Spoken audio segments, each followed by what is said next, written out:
Welcome everyone to Dragon Quest FM, where we talk about and obsess over Dragon Quest. I'm Austin, I'm BJ.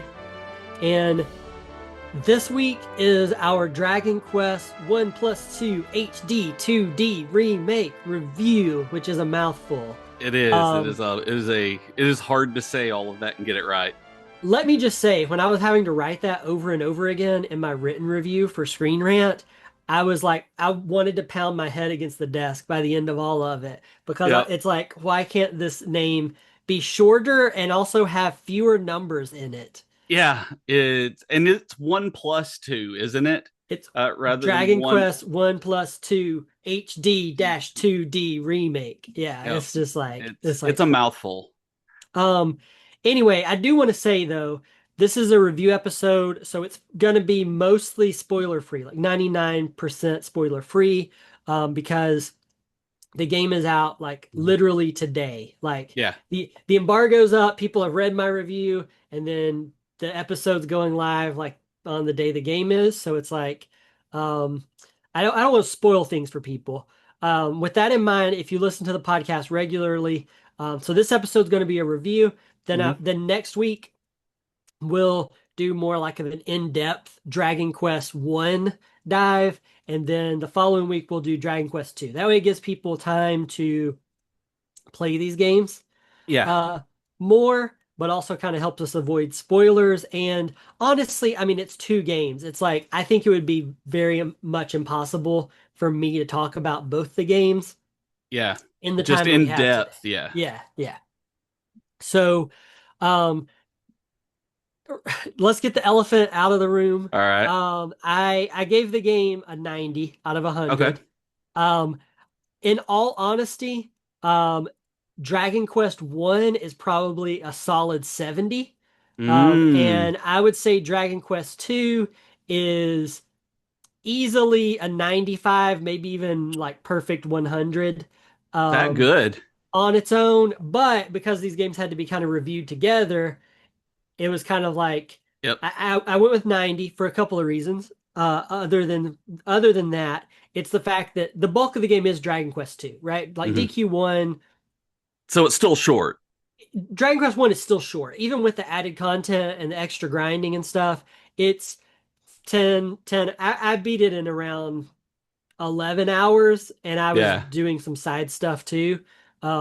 But I think you could beat it 10, 12 hours, 15 max. Dragon Quest 2, you can probably beat in 20 hours if you rush, probably closer to 30 hours. Mm. And Wow. if you're trying to get in, do the side content, not even like focusing on, I'm just talking about to roll credits and Yeah. get through the Yeah. main story. You can probably beat DQ2 in probably closer to 30 hours, maybe even 40 hours if you try doing some of the side stuff before you even really get to all the like Yeah. post game stuff. Um, so, Dragon Quest 2 took up the bulk of it. So I was like, Yeah. if Dragon Quest 2 is like a 95 and is the bulk of the game, DQ1 is like a 70. The middle ground, honestly, was probably like an 85, but like Screen Rant doesn't have the scoring available for an 85. So it's either an 80 Uh, or a 90. And I was and like, it's definitely better than an 80. 80 feels low, and I'm like 85. Okay, you round up five, it Yep. would go to 5. 90. So, 90 is what felt fair to me. Um, but I like these games. I think they're good. I Dragon Quest 1. All right, this is spoiler-free So review. Okay, here's the thing with Dragon Quest 1. It's hard. It is. I died playing Dragon Quest 1. I died more playing this version of Dragon Quest 1 than I have ever died in a Dragon Quest game ever. And period. honestly, maybe any RPG ever. I died so stinking Wow. much. Like it is, I won't say that this is the hardest game because it has difficulty settings. It Right. has both of them. You have there's Dragon Quest is like the Hmm. normal one. There's like Draki Quest if you want easy. They did listen to my complaints from 3 though, in that you can turn invincibility on or off in Draki Quest. So that's Oh, cool. okay. That is And good. That is and where it actually gives it makes it a real gameplay where there are still stakes. It's just not as ridiculous. Yeah, and then there's like hard mode Draconian Quest or Right. whatever, which if you're able to play through Dragon Quest 1 on Draconian Quest, like send me send me a letter of authenticity and I will send you like Right. my respect in an envelope with its own letter of authenticity because I Like can't even that. imagine like Dragon And Quest 1, that's my biggest complaint with it is that the balance is totally off. so is it It because there are multiple enemies now? You're only still one character. You're still just the hero. yeah, And so now you get multiple enemies on screen with multiple turns, I guess, before you get to act again. Or do you get to go between every enemy or something like yeah. that? No, no, no. So I mentioned this a little bit in my review, but here's the thing. Like when you're writing your review, it's like you have to appeal to people who maybe haven't played a Dragon Quest game before, who maybe Right. haven't played the originals before. And so you kind of have to be broader with it. But this podcast, it lets me kind of like rant and rave in a more specific to like Of course. Dragon Quest audience, which I really like. So yeah, anybody that's played the first game, right? It's one-on-one battles. You're the one hero. You go around, you fight one boss, you fight, one enemy. Mhm. It's not a huge deal. It whatever. It's cool. In this one, no, there's multiple enemies, and the enemies get to go multiple times. So Oh. yeah. Not So just multiple enemies, but each enemy may get to go multiple times before the hero does. yeah, so I'm gonna lay down Oh. some. This is not a spoiler, but I'm gonna lay down some scenarios, some real scenarios that happened to me when I was playing Dragon Quest One. Walking around, get into a battle with three enemies. They're three different types, so because they don't count as groups, I can't use like Crackle or whatever to Right. attack two of them at the same time. They're all gonna be individual. Um, all three enemies, I got to go first. I hit an enemy. Then all three enemies get to go next, and each enemy gets two turns. Okay. Oh God. Yeah, that was fun. So that's one scenario. Another scenario is I get in a fight with three enemies again. Two of them are the same, Okay. but somehow count as separate groups. Oh, I They're hate that. I both hate that. That is one of those things that bugs me so much about DQ. they both get to go multiple times, and not only that, but their attacks that they get to use multiple times are the kind of attacks that like hit you like up to like three or Oh four times at yeah. once. The bop, bop, bop, bop, bop, bop, bop. Yes, their third friend really likes to cast like snooze on your party, or I think this one Oh. specifically actually was maybe confusion, Oh, like oh, I was even getting better. befuddled. Yeah, and so that wasn't fun at all. Another situation that happened even early in the game was that you would get enemies. One would sleep you, and then the other two would just spam sizz on you. So they're just And nuking you from orbit here yeah, while you can't do anything.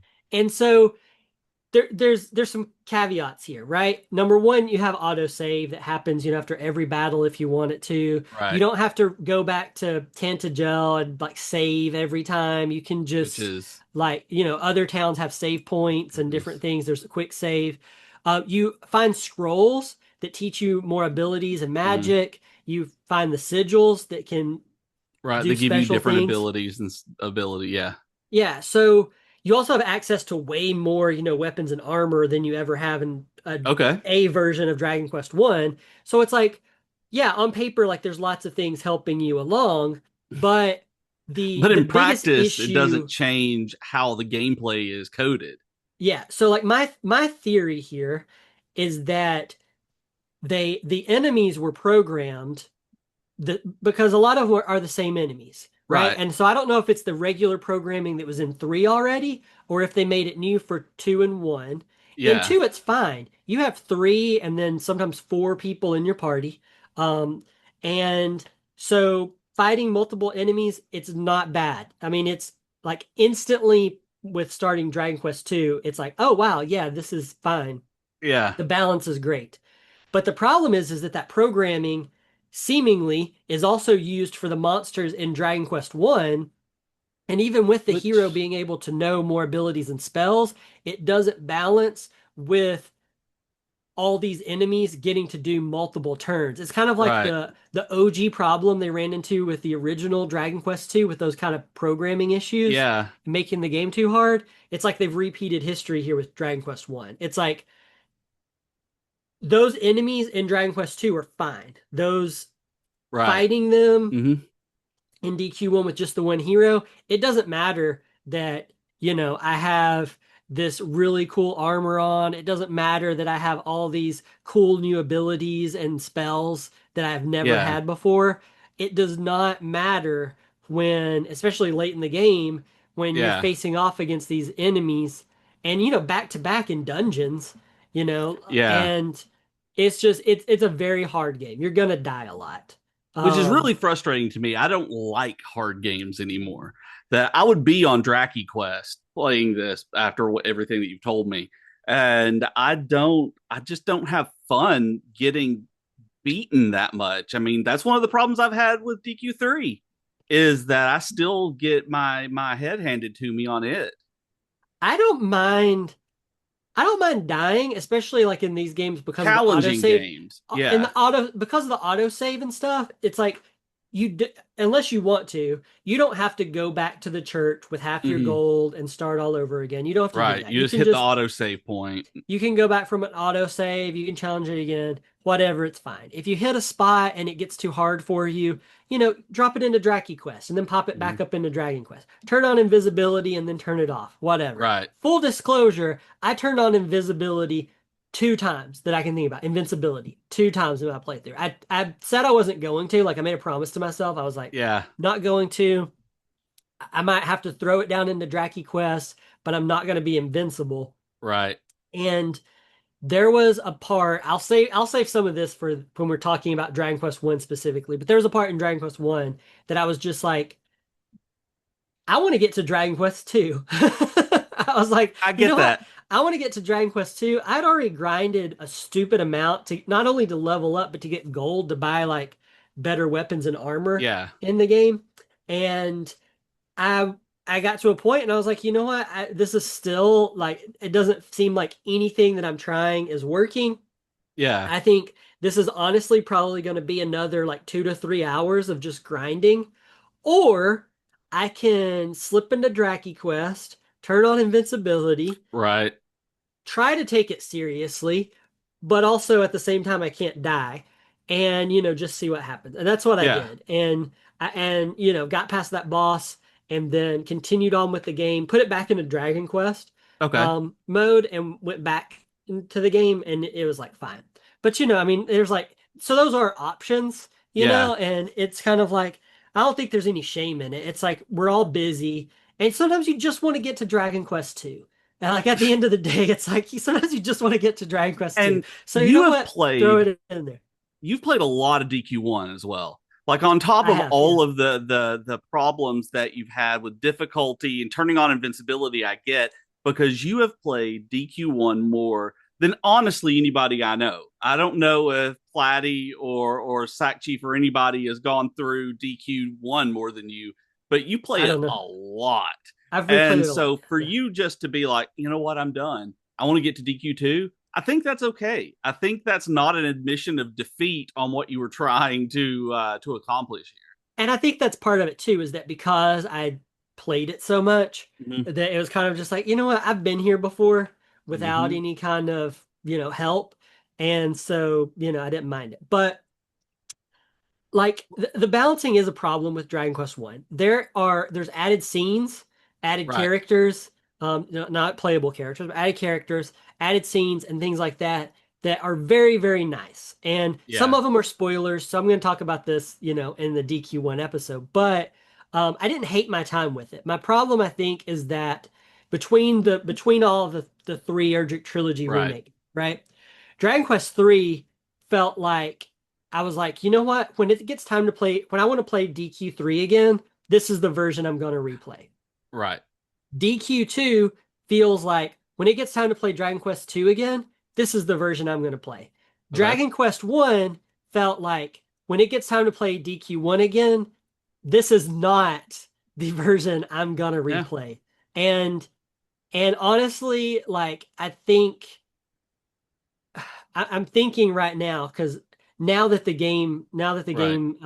has it's like the day before or whatever the embargo lift. I can actually see the trophies on my PS5 rather than just Okay. see them pop. So I was kind of looking at them like, do I want to platinum this? And looking back through it, I'm like, you know what? I don't even know. I don't even think I'm gonna go back to DQ1. I've beaten DQ1. I don't think I'm gonna go back to DQ1 to try to clean up trophies there. It's Right. kind of like I think I'm good where Dragon Quest One is. I didn't hate my time with it. I Right. Yeah. enjoyed it. I think if you've never played Dragon Quest One before, this is a fine version to start with, maybe even the version to start with, just because of how helpful it is, like Yeah. the different quality of life features it has. I think that this is a good one. But just personally, like this isn't the Dragon Quest one that I want to play. Yeah.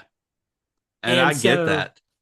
I get that entirely because once hearing about this, it's like I don't know if this is the version of DQ1 I want to play after having played the others. Now DQ2, you said that it's much better, so this is one that I can will be going through. Like if it's especially a 95 to 100, especially with the new underground content, the underwater content that they've added in, that I really like. I really look forward to seeing that. Dragon Quest 2 is really good. It has the most new content added to it. D Right. DQ1's content felt more like DQ1's content felt more like, okay, we're going to add some tidbits in just to give characters more personality and Mm. kind of Yeah. make this story have a little bit more depth, Yep. Which right? I makes mean, sense given how simple it is as a it's game. it's a very shallow. I mean, I love it. Don't get me wrong, but it's a very shallow game. I mean, Mm-hmm. it's like the king is like, go do this, and you go and you like Okie collect dokie. some things. I mean, you essentially there's essentially three boss fights in that game, right? You fight the Mm-hmm. dragon, you fight the golem, and you fight Dragon Lord, which I guess has And two that forms. golem. But that's like really it. It's a very simple game. And this DQ1, the content that's added is very enjoyable. I liked it. Right. Um, the if you hate reading that kind of like old English speak, they have voice acting in a lot of the parts, Mm. which also kind of adds more like depth to the cutscenes and everything. Like it's great, but Dragon Quest 2 really feels like that's where the most attention went into it. Right. It's this isn't a spoiler since they promoted this beforehand, but the Yeah. Princess of Canic is in it, and gonna be talking about her a lot more in the Okay. DQ2 episode. But just suffice it to say here, Princess of Canic, is in it now, and so you have like a new person in your party at times. You have the you have new places to visit. They swapped around the locations. There's Oh, like new okay. story beats. There's a lot of new, I guess I would call them mini bosses more than Okay. bosses, but there's a lot of just new things to do. And it feels like even more than 3 remake, Dragon Quest 2 remake feels like an actual like new Mm-hmm. game. Like it's Yeah. if you played the original, it's like yeah, you're gonna recognize a lot of this stuff. Um, but it does feel more like it feels more like a separate game than 3 or Right. 1 does. Okay. Um, and I think part of that is that 1 is so short to begin with. 3, it's kind of like 3 is arguably so perfect already. It's like, do you really want to mess it up too Mess up much? with a lot, like doing the remake. Do you really want to remake it, or do you want to, remaster it in a new engine and go forward with the game itself? Yeah, exactly. And so it's like 3, I thought did a good job of like it changed what needed to be changed. It Mm-hmm. swapped some things to kind of be a wink, wink, nudge, nudge to people Yeah. who'd been there before. Even though once or twice I was like, you know. Um, but generally, I thought 3 was the same. And then 2, but 2 feels like its own thing in a lot of Right. ways. And it's really enjoyable. The balancing issues that I have with DQ1 are just like not present here. It's like, yeah, Right. it's an old school Dragon Quest game. Like both of these games are still old For school, sure. even with the new stuff added to it. So it's like, yeah, in DQ2, there are times that I had to stop and I had to grind some levels. There are times Mm-hmm. that I had to stop and, I really wanted the sword. And so I went out and, fought some monsters so that I could afford to buy that sword instead of trying to go on to the next town. Because I was like, you know what? I really do want that sword. Like that Yeah. seems like Yeah. a good one. I enjoy doing that kind of thing too. Is when I see an item in a Yeah. town, or know that it's coming up, I'm gonna get that, and then I go out and I kill slimes until I can get that particular weapon. Yeah, exactly. And so it's like there's things like that that you still have to do in Dragon Quest too. Like I don't mind grinding for gold or for levels like at all, but it, the balance is good. The character there's lots of little characterization that's added to Mm-hmm. Dragon Quest 2 that Yeah, I don't want to spoil things for people, yeah, but yeah. That's the problem with this yeah, kind of thing. but so I will talk about it extensively later on. But there's cut scenes and things that are added in where you get a better sense of like the cousins' personalities, Yeah, and it does makes you more fond of these characters. Now good. I will say that the Prince of Canic, okay, historically, right? I mean, everybody knows he Yep. dies all the time. Left and right, you're He's a dragging a corpse coffin. around or a coffin around. Yeah, just behind the party. This was I my next will question. I will share this little story because this isn't really a spoiler. At the beginning of the game, after you eventually, get Canic, like in the first like hour of the game, um, you he was in my party, and the second, I think it was the second fight I got into with him, he died. Of And course. I was a coffin dragging him. I did one Hmm. battle just as Middenhall by myself and then dragged him into the next town. And when that happened, I was like, oh gosh, here we go. Yeah. That did not happen anymore. I'm trying to think of Canic. Really? Not the way it did like in like original or In the like other original one. versions. So you're Uh, comparing it to the original, not like he never died. It And was you're not traipsing around doing this quest with a coffin. right, he's actually pretty decent now Okay. because of the scrolls that you can get. You Right. can you can teach him, different spells and abilities and things. There's a wider, choice of weapons and armor and things like that. And also just the party balance, I guess, of having Princess of Canic tossed Yeah. in too.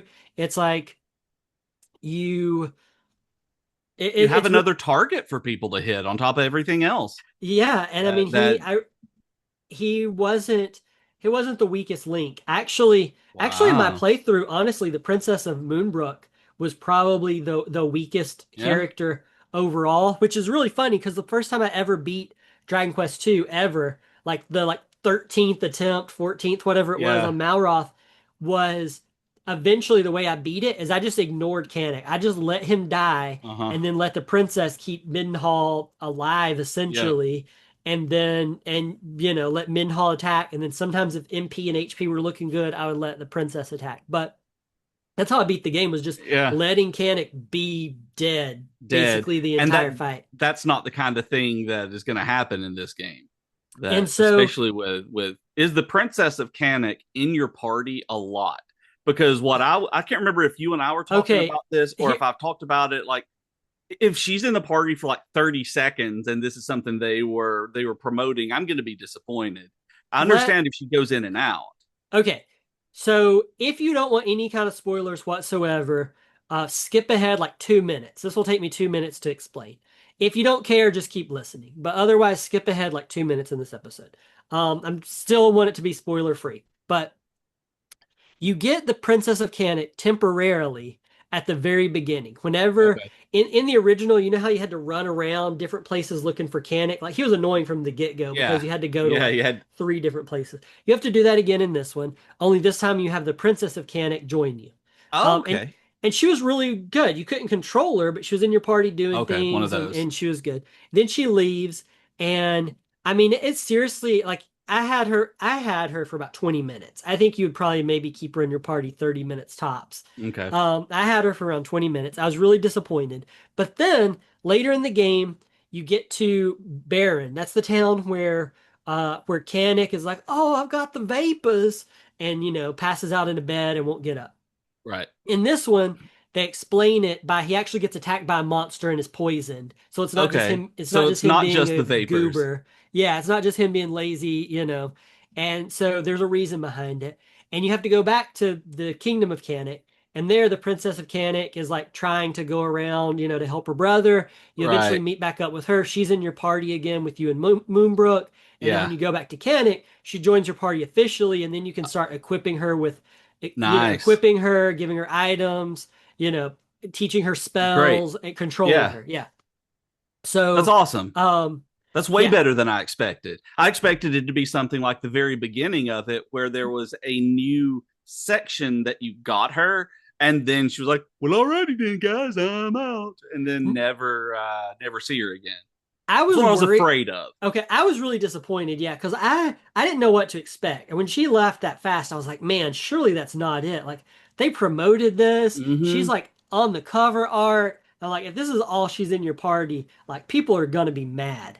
Yeah. And but then I was also like, the Canic kind of moment makes sense anyway. Right. And there's other opportunities where I was like, okay, is she going to replace Canic completely? Is Right. he going to like die and she takes his Initially, I place? Is she thought just going to that join you? Like, what's that going they to were going to happen? lean in on him dying and replace it with the princess. And I was hoping that wasn't the case. I was like, man, if they kill one of the cousins, that's going to be like kind of heartbreaking after Yeah. like 40 years. But but yeah, so she does join you. If you're searching for the non-spoilery part again, I guess you're safe now. But yeah, so Dragon Quest 2, it's really enjoyable. I had a good time with it. I'm like we were talking, I think before we even hit record on this, like I'm gonna go through and I Mm-hmm. want to see, all the stuff that the post game has to offer. Right. And like it's kind of the opposite. Whereas DQ1, I'm kind of like, yeah, I'm good. Like Dragon Quest 2 is one of those where I'm like, you know what? Like I'm off from work all next week. Like Okay. I'm gonna be playing this. Yeah. Good. And so that's kind of the thing is that I think if from like a review perspective, it's like you get this game, I think, to play Dragon Quest 2. Dragon Quest 1 is a really nice bonus that's tacked on. Um, but it's rougher. It's Oh, okay. like honestly, I think the DQ1 remake is about a 70. It's like a C minus. Yeah. And but Dragon Quest 2 remake is easily A plus. I mean, it's great. Yeah. And the only problem I really had with Dragon Quest 2 is the backtracking. And I put this in my review too. Some of it is already in there, right? Like having to run around to find Canic Mm-hmm. or like, going Right. back sometimes, like it just naturally in the story. Like some of it was always there to begin with. Some of it is padding, let's be honest. I think it's padding Right. to try to make the game longer and give you some more content. It's like, Which is again an old school kind of thing to do, because to be able to keep you playing and get that content in there and get your money's worth, backtracking happened a lot in old school RPGs. yeah. So it's kind of like I it's annoying at times because it's Right. like, okay, I have to, and yeah, you have Zoom and stuff like that that makes it easier, but it's kind of like, okay, I'll go over here to watch a cutscene, and then it's just gonna, I'm just going right back for Yeah. another cutscene, and then I have to go somewhere else, and it's like, was this really necessary? No, like, why No. couldn't you just like cut away or just streamline this a little bit? So there's some of that in there, um, that's been added in. So you have backtracking that was already in the original. Mm-hmm. Then you have some added backtracking that's probably just padding. But then there's also backtracking and repetitiveness because this is because of the way these were released. This is the third game, right? They're setting up Yeah. DQ2 as the finale. So you've had the Oh Hargon yeah. surprise at the end of 3, and then you have him, in 1 and in 2. And, Mm-hmm. oh, sorry, I guess that was a spoiler. My bad. But anyway, he's set up as kind of like the big villain. I think you that's Oh, played okay. 3 saw that coming already, so hopefully that's not too big of a spoiler. But it's like, so by the time, but because of that, you are going to like you're going to Tantagel for like the third time, right? Like you walked through this kingdom in 3, and then Yeah. in 1, like probably like 10 hours before, and now Right. you're doing it all again in DQ2. And so some of it, and Tantagel is not bad, but then you go through like Dragon Lord Castle, doing it all again in DQ2 or like certain dungeons. It's Yeah. like, man, I was just here, and that was really what got me with Dragon Quest II Okay. was the Dragon Lord's Castle. And yes, I did it originally. I know. You get Mhm. down there, you go down to the bottom, and his grandson is like, "Hey, man, it's just me, and I'm not too bad." Like, it's a cool, funny Right. part of the original game. But like doing it so closely after having just done it at the end of Yeah. Dragon Quest One, I was like, man, this is rough. And also what added to that one specifically for me is there's the famous Dragon Quest Dragon Lord choice where he like Mm. offers you to help him or not. Yep. I've said yes the first time because I just wanted to see what would happen. Yeah. I won't tell you in this episode what happens. You do get a trophy for it if you're playing on PS5. Um, but because of that, I had to go through and do the whole dungeon again Oh just because I was no. being silly and said yes. So I had to do it again, and then very early on in Dragon Quest II, you have to do it again, and I was just like, about halfway through it, I was like, man, I never want to see this dungeon again. Like I I'm would be so I'm frustrated at over that. it. And so, like some of what's in Dragon Quest II isn't really the game's fault. It's because here it is. It's the third game in like Hmm. what, a year now that we're Yeah. that we're playing where we're going through these same areas. And so that Yep. makes it That gets repetitive. frustrating and repetitive. Yep. And so but that's the only problem. If you, which isn't a problem at all if you're playing Dragon Quest II for the first time or if you're just Yep. hopping into DQ2. If you haven't played one, haven't played three, and you're just like, hey, you wake up one morning, it's like, hey, I'm going to play Dragon Quest II today. Like that problem doesn't exist. Yeah. And If you can that's just, this is your starting point, then that is a completely moot point. yeah. So, um, I I know we're almost out of time for today. But I think these are good games overall. I think that Good. if you've never played one and two, this is probably this is how you want to experience it if you've Hmm. never played those games.